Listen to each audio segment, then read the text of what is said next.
Gather round, children, and behold, for the Black Critic Guy's review to be told. Relax, it won't be long at all. It's a story about two boys and their journey over the garden wall. The eldest is Wirt, very timid and shy, not much for courage, a pushover guy.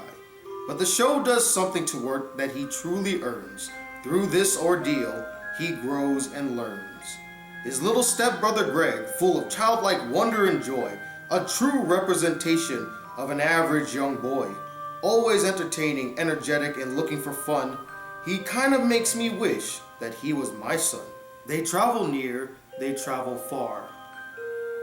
But quite honestly, it would have been easier with a car.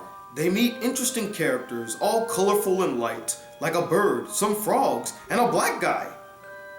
Wait, that can't be right. A woodsman who chops for the sake of his child.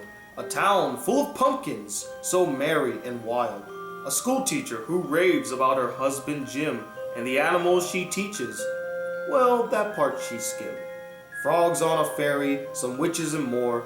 I wish I could tell you, but that'd be a bore. The animation was great, atmospheric at best. The character designs did the trick, the toned down color did the rest. The story was fun, creative, and unique, reminding me of Cartoon Network back in its peak. It pays homage to stories made in the 30s and 40s, especially Wizard of Oz and Alice in Wonderland, singing all its glories. The show plays with your expectations of what's to come, with twists and turns aplenty, making you feel dumb. The characters are colorful, as mentioned before. Each one stood out. You couldn't wait to see more. My favorite was Beatrice, a bluebird with quite the mouth. She spoke her mind freely, without a shadow of a doubt. Her talks with Worth were a treat, full of sass. I bet he thought she was a pain in the tuchus, am I right? Wait a minute, that doesn't rhyme. The voice acting in the show was more than good, from Christopher Lloyd to John Cleese, and is that you, Elijah Wood?